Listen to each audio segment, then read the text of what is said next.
Yandex, and I'm going to tell you how we included security people in our M&A procedure. I found this picture that is usually used to illustrate M&A. Well, technically this is what it probably looks like, because we are a tech giant and we buy smaller companies, although philosophically it should be portrayed differently, because each and every company that we as Yandex acquire is the missing part of the puzzle that makes us much stronger. And I should explain from the outset, I don't feel comfortable telling you about all that, because I realize that it's probably not the best time now to shop for companies. Well, if I announced a different topic, such as optimizing security departments in corporations, there would be more people listening to me. But this is something I wanted to talk about for quite some time, and I think that we've been able to design a very reliable M&A process and the security element of it. And I'm telling you about it because we have significant experience in this respect. Last year, we closed 12 deals, and that's a lot for Yandex. And we have 5 deals in 2013. Please know that many of our acquisitions were pretty large, and we brought their infrastructure into our offices, and there were lots and lots of problems we experienced and lots of new things we learned.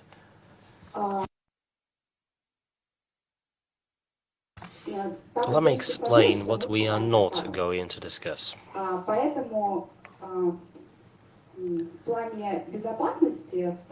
Since we're mostly buying startups, we will care about compliance first and foremost. Say, if we're buying a company and we want to make sure that it's compliant with the external requirements such as PCI DSS,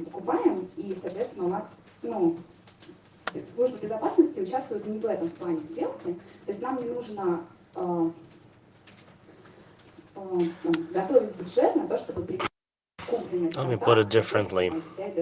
We usually don't have to invest in making sure that the startup we acquire meets the PCI DSS requirements. We don't buy office infrastructure, we very rarely buy buildings.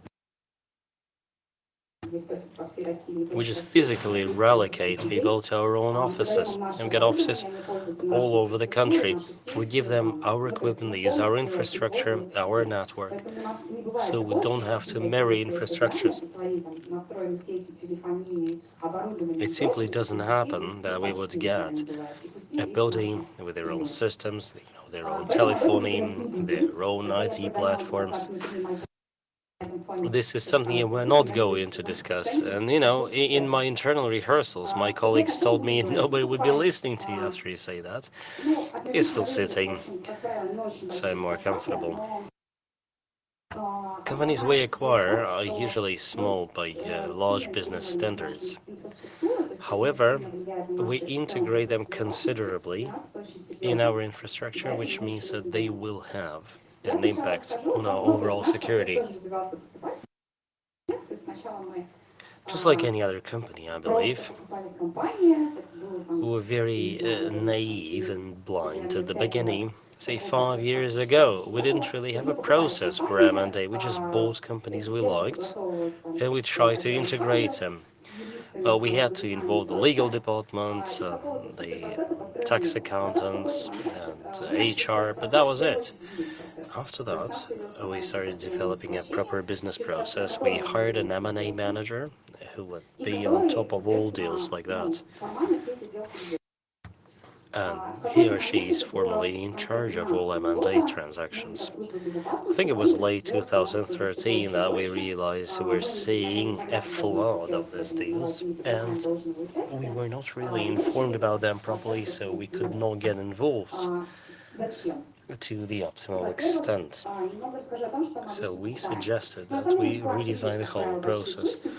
I should explain what kind of things we usually buy. We either acquire technologists, know-how, clientele, could be even suppliers if we're buying, say, a logistics company. So it could be connections or technologists of a company that we believe could make Yandex stronger. Secondly, we're buying software code. Sometimes we like somebody else's code, so we don't want to design our own from scratch. We simply want to integrate something good that somebody else did. After.ru is something that fits in this category.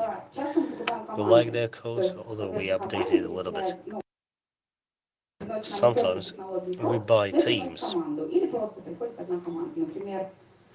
It happens sometimes that we don't like their code, but we love the team. For example, we acquired a team for mobile development. Now they are working for us. In rare cases, we acquire brands as such. We never buy brands without everything else, but when we buy, say, After.ru, we appreciate that, they have a brand that is well known, and we don't want to lose the clientele that is loyal to this particular brand. Same goes for Kinopoisk.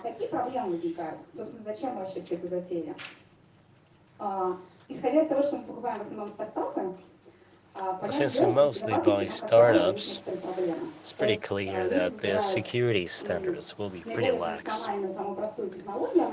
What we see in most cases that people go for the cheapest, most functional tech. They don't care about security. They have too many things on their hands. They want all the functions straight away. They don't care about security, so they have a vulnerable code. And we usually want their code, so this is a problem for us. Well, Yandex is a very good employer both internally and externally. However, members of small company startups do not necessarily want to become part of a giant company like Yandex. Well, we hate bureaucracy just like you guys do, but we need bureaucracy being a large corporation. So there are some things startups won't like.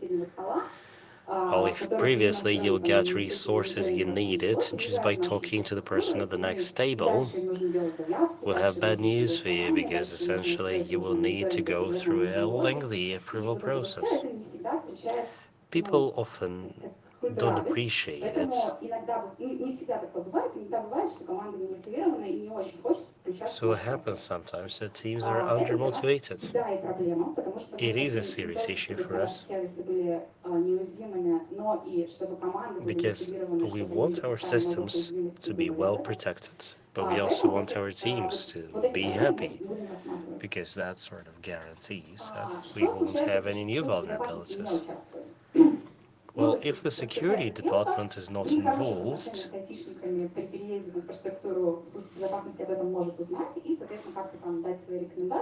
well, the security department will be notified eventually, but it usually happens like this. Oh, we have a new service. It should be available from our data center starting tomorrow. Sorry, we forgot to tell you about that. Oh, it could be even worse.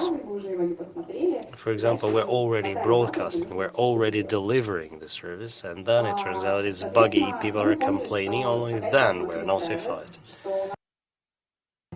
Obviously, we're not happy about that because we acquire lots and lots of teams and products, and they will have an impact on our services and infrastructure. So we came up with a pretty simple response. Now, what can affect a small product we acquire? By Yandex standards, we are buying small things. But we believe in full integration. All our services talk to each other and exchange data. And this means that we need highly reliable integration, which means that a particular service we are adding to our portfolio can undermine The security. Oh, Jesus, we have people standing.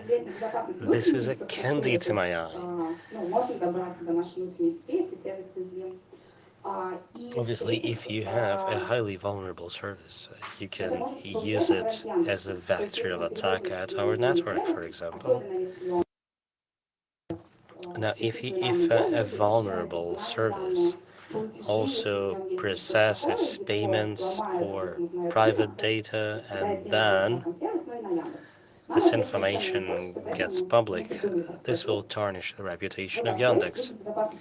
So we said information security people must be involved in all M&A deals. Sounds simple, right?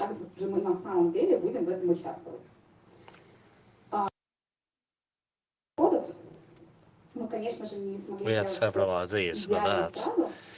We could not do everything dealing from scratch. So I'll give you the full story. I'll tell you about the stages we went through.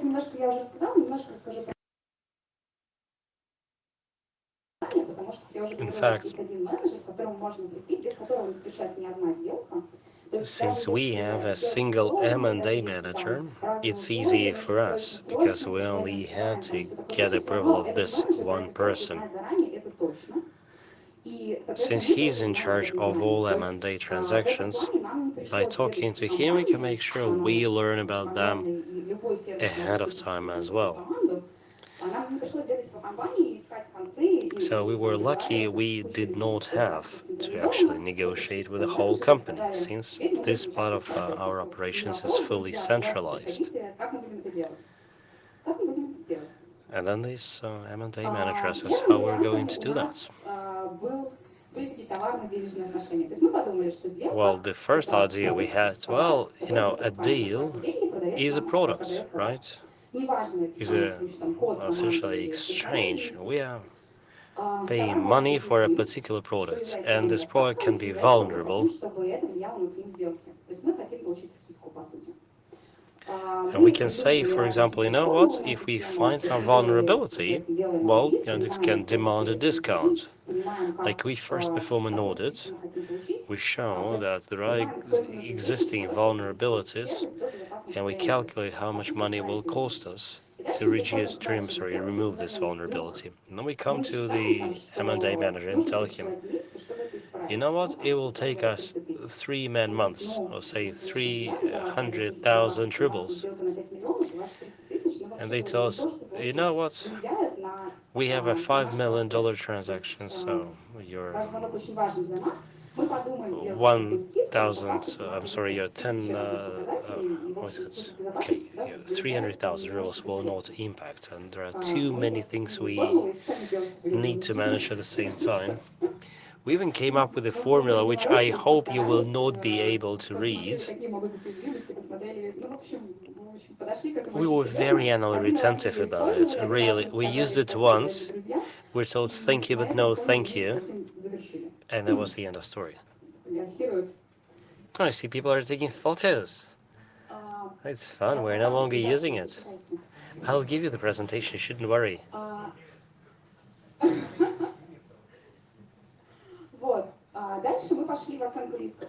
Well, our next approach was to package it as a risk assessment. I would say that vulnerabilities are not just something that takes time to eradicate, they also change your risk exposure. Well, if, for example, your service processes personal data, this data can be leaked. It's not just a matter of fines, but it's also a matter of potential reputation damage.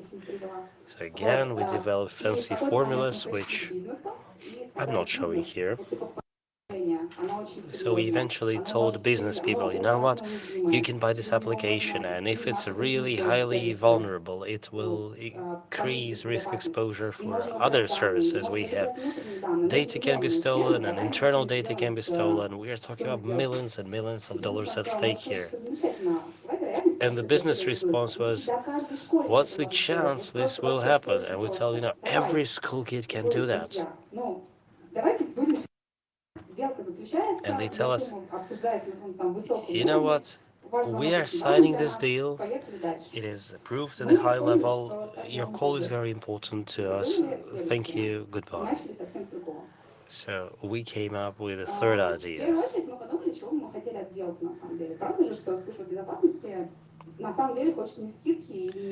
We decided to start from the very beginning. Obviously, the information security department doesn't really care much about discounts. What we care about is getting no new vulnerable codes. We care about maintaining the same level of protection for the other services of Yandex, and want to make sure that the new team is able to play by the rules. So essentially, we have objectives that are not financial at all. So this is how we came up with several processes, which you see here.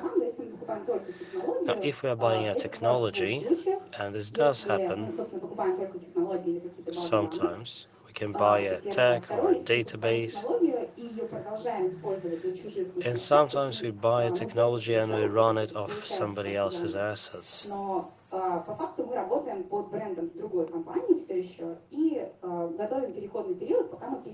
Let me put it differently. Sometimes, we acquire something that we like, and for the kind of a grace period or transition period, we're using the seller's machinery and the seller's code, while we're redesigning the code. Eventually, we'll move everything into our data center. By this time, we will have redesigned the code.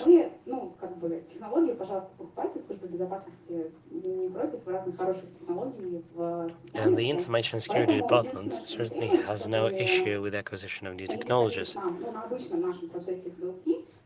All we say is that, guys, we will appreciate if you tell us ahead of time that there's something you're going to do, so that we can do a bit of thinking about the best technologies and the best architectures as far as IS is concerned. If we're buying codes, well, this will be trickier, obviously. Say, if we buy codes, relocate into our infrastructure, and we keep developing it, which is exactly what we did with After.ru, that would be one case. Alternatively, we can actually buy codes and redesign it. So this is something that will affect our business processes, but we understand that eventually this code will be phased out.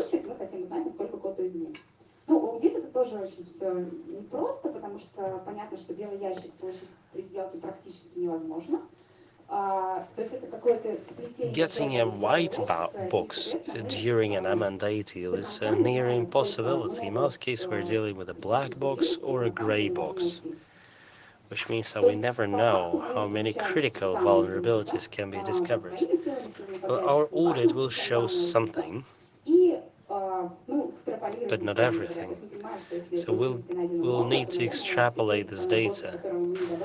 Well, for example, we will understand that if in a particular piece of code we've analyzed there are lots of vulnerabilities, we assume all the code will be very buggy. Or alternatively, if we see that the underlying technology is pretty secure the way it is, we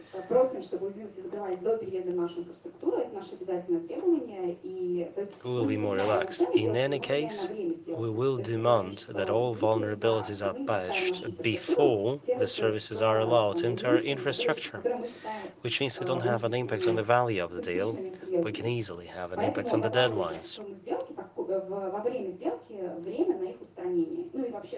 So we essentially tell everybody that, no, they need to factor this time in.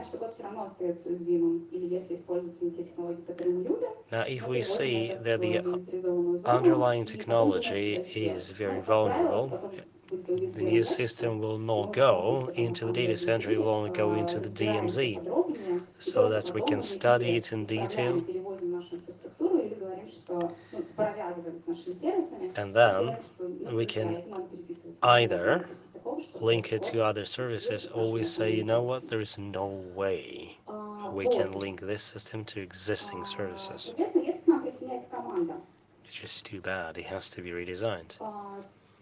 If we are acquiring a team, well, it's pretty easy because we include them in the awareness or raising routine, which I talked about in the previous PhD. We have, by the way, a mandatory requirement that this induction, if you like, training or orientation training has to be conducted offline. You have to attend it in person. So we talk about access controls, logs, and what have you. And our attackers will tell all the new hires how different technologies must be used in a secure manner. We usually talk to them about the vulnerabilities that are often overlooked by developers or testers. So we also integrate teams. It can happen before the team has moved into our office or after this has happened. But in both cases, we include them in our life as quickly as we can. Then they relocate. Well, these relocations will differ depending on the kind of deal we struck. After .ru, for example, spent some time working in their old office, and they were not properly integrated in our infrastructure at the beginning. I remember that we bought a team in St. Petersburg some time ago, and for some time they worked via VPN. And we didn't need their service, we needed the people, so they would connect our system via VPN and they would help us develop our services. The team we recently acquired moved straight over to our office. They're now working off our equipment, but it's a small team. After .ru is a large team. It's difficult to integrate somebody as big as them.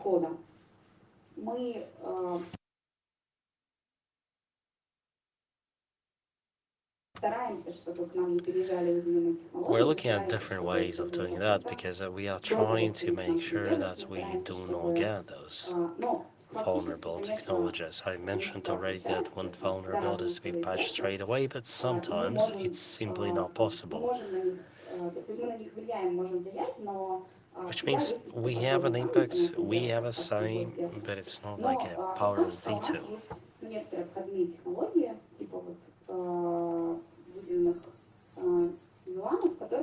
Now we can have a dedicated VLANs that enable us to put a particular system essentially in a DMZ for proper analysis. We have standardized most operations in the company, but this relocation is fully unique. I can't remember a single relocation that would go as planned. Obviously, things don't work as designed. Transactions are always fraught with issues.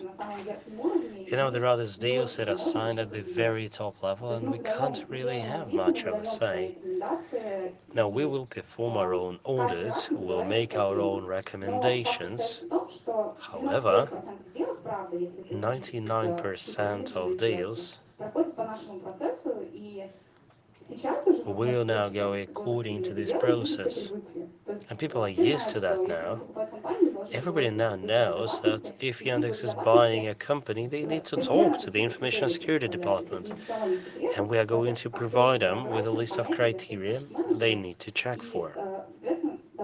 So it's a pretty well-known process for our managers. It is designed to be simple, and it's great that it is. Actually, we believe it's a fully functional process for several reasons.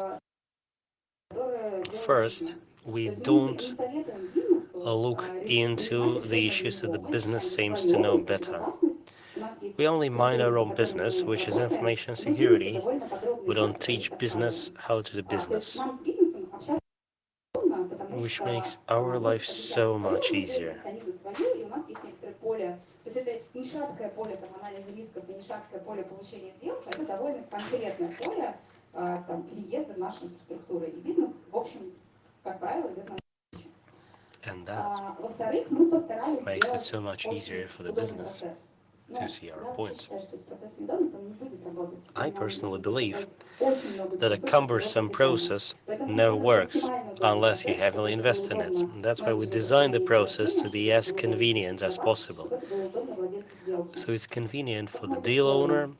for the M&A manager, and Ну, у it's нас процесс convenient for us максимально as well. автоматизирован, то есть если It's, совершается by the way, a сделка, pretty automated то process. So менеджер сделки, как правило, со стороны Яндекса приходит в нашу внутреннюю видео, a deal manager простыню, will пунктов, fill out what we рассказывает нам, call соответственно, a где мы можем blanket, протестировать a продукт, мы spreadsheet можем of его whatever протестировать данным 1,000 своим fields. заказчикам, приедет So приезжает команда, they заказчик mention нормально how we делает can разные test the критерии. product, whether it will Более be того, black вопрос box or задается white тикет, box testing. ведется Then they generate a безопасности, ticket that соответственно, is тикетом, sent в to этом тикете ведется вся работа. the information security Потом выдается department. So we исключение. test it, this Выдается where we исключение work, техническим and then we специалистам, produce как правило, our own специалисты, продавцам. То есть decision, if если you эта команда like. приезжает к нам, то это наши Well, будущие first, коллеги. we tell the Если нет, techies то on the команда seller продавца, side которая what we сейчас think about their сервис service, владеет.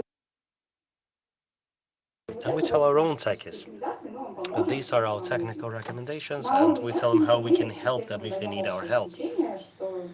And for the managers, we say that, for example, this is a very bad service and you will have to wait so many months before we patch it up.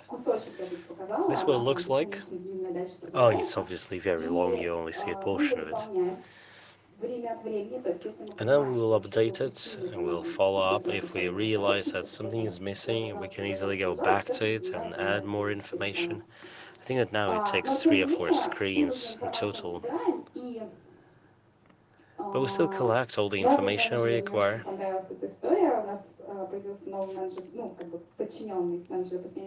We now have a new M&A associate who came to me and asked to explain how the process works.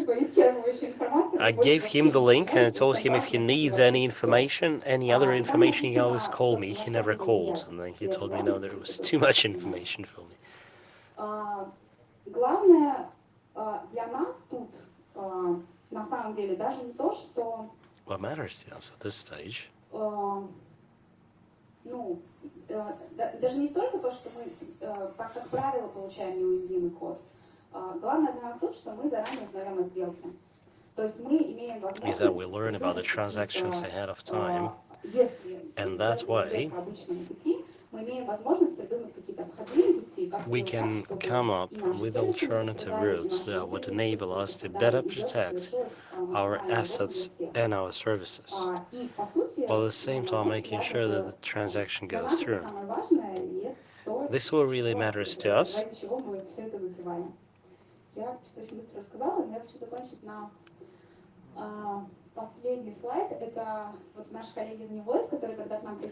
Now this is our recent acquisition team called Any Void. This is a blank they put on their website when they were acquired. We're really, really happy that they became part of our family, and we do not see smaller companies as small fish to eat up. We see them as a piece of a puzzle that makes us all stronger. Thank you very much. Time for a Q&A. And by the way, these are my contact details. If you have any questions, now is the time. Or you should have a mic, I think. Do we have a mic? We don't, but we need one.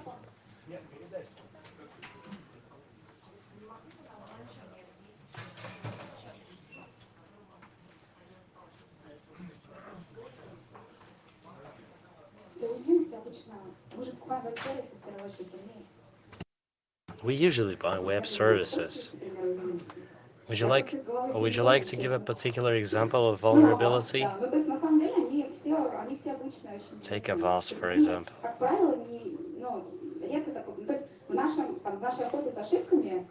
In our hunt for errors, we sometimes find very unusual vulnerabilities.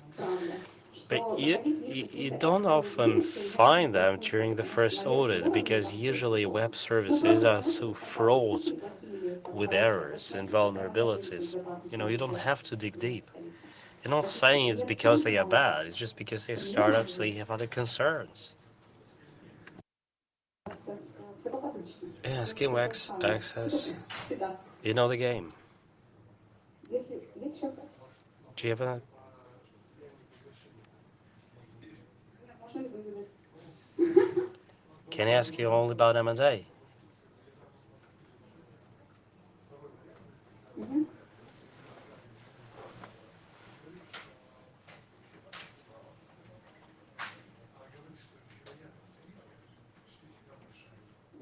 Она не почти всегда большая. Сейчас я объясню, да. Мы, как вы уже, вероятно, не считаем вероятность, потому что мы отказались от этого сценария. Now, Но the по first two факту, scenarios бытовая I там told школа, you да, about, типа, we scrapped them. best So practice we в no области longer оценки рисков информационной calculate безопасности. И risk специфика извините, probabilities. какая извините, то есть насколько сильно она может повлиять на сервис и насколько ее может действительно реализовать каждый школьник. И безопасник When you считает, что assess если вы можете это vulnerabilities, you проэксплуатировать usually look каждый at two things, школьник, that's то criticality and вероятность simplicity. реализации будет очень высокая. Now, Ну, потому our что rule of thumb here is that очень много if людей, it's something которые смогут это simple сделать. that a Если school kid, уязвимость you know, a script крупная, kiddie серьезная, если она комплексная, can если mount, сначала так, потом now we второго, assume it will пройти happen. несколько Now, if you have to go through several sequences of steps, we assume it's a complicated attack, therefore we assign it a lower probability.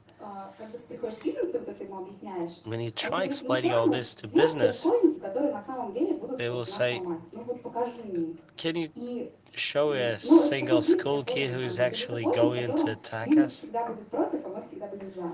И у нас And I тут, don't think ну, у нас we'll тут ever be able to лишних agree on that with ярких with решений, business что у нас because we всегда have different perspectives. достаточных аргументов, и главное, они нам не очень нужны, потому что мы своего-то добиваемся просто другими путями. You То know, есть we нам can не still очень get our хочется, чтобы way, бизнес понимал, although we do что differently. там риск будет многомиллионный. Нам хочется, We чтобы don't код want the один к нам ехал. businesses Все. to Наших understand вопросов that тут they are решены. Но в целом, seeing вот, here a мы сделали такой multi-million подход. Нам risk. кажется, что абсолютно обычный. Ну, в смысле, мы ничего специального не придумали. I don't think we have really invented something very special here. Всю свою жизнь я считаю анализ рисков, и всю свою жизнь я в итоге понимаю, что это трудно, и это не работает так, как бы хотелось. Now, I've spent my whole life analyzing risks, and I'm still not happy by the way we do that. Got another question, a technical question.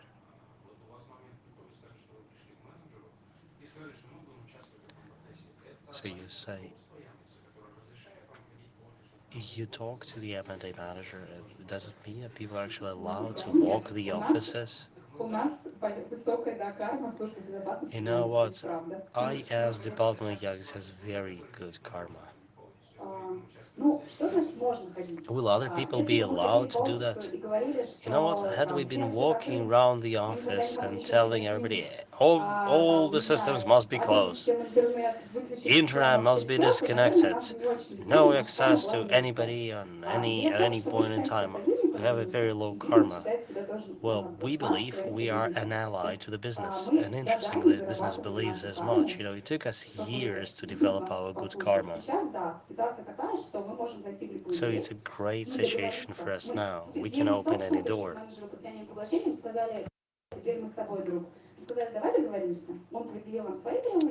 So we came to this M&A manager and we told him, let's develop an agreement, okay?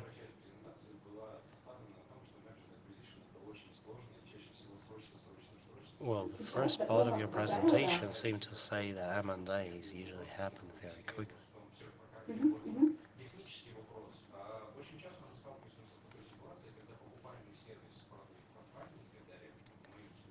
What happens quite often is that a product that is about to be acquired has an architectural issue.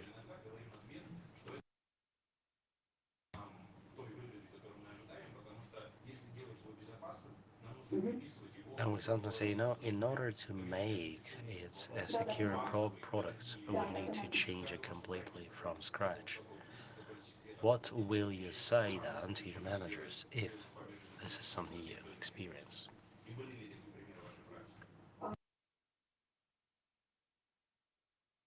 No, there were some acquisitions which we had to redesign, and that turned out to be pretty expensive.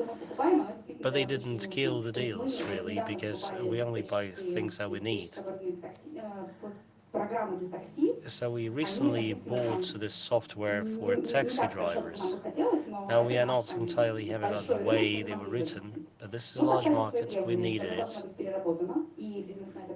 So we told the business that the software had to be redesigned, and business had to agree with that. We told them from scratch.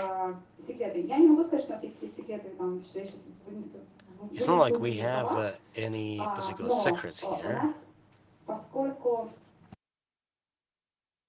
Как правило, не покупаем продукты, про которые совсем мы ничего не понимаем. То есть это продукты вообще околопоисковые почти всегда. Most of the products we buy, they are either about mail or taxi or search. And all these areas is something we understand pretty well.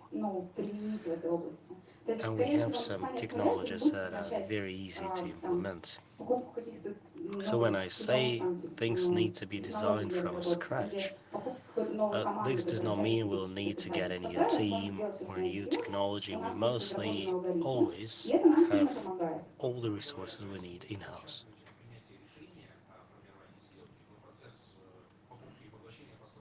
So you are not involved in making a decision about a purchase.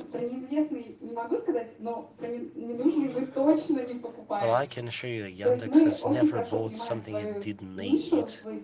Yandex knows exactly the market where it plays. So we never buy something that's just a fad.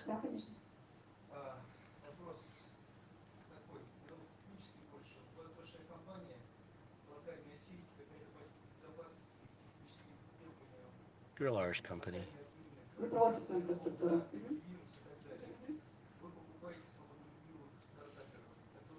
So you must have your own LAN rules, who probably give full admin rights to all their people and use cloud services.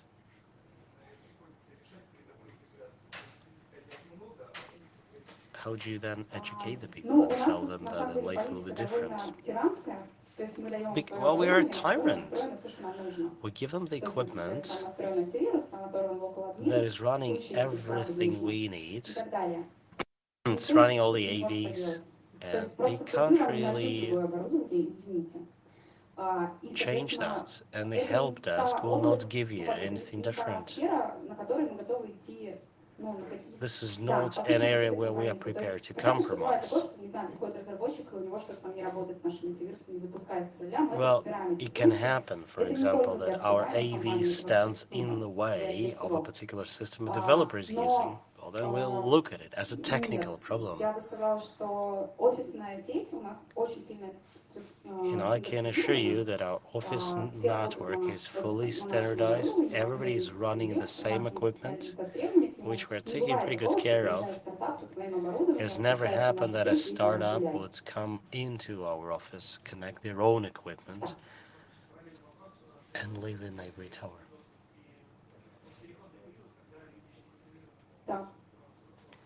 You mentioned this transition period. How would you run everything during the transition period? During the transition period, you usually connect via VPN. Well, in fact, we got lots of outsources and lots of outside consultants. Most of them work via VPN. They could be using tokens or other technologies. So we have a procedure for assuring access for a third party into our system within certain confines.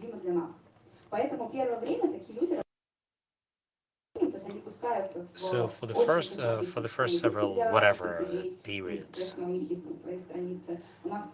newcomers will usually have access like this.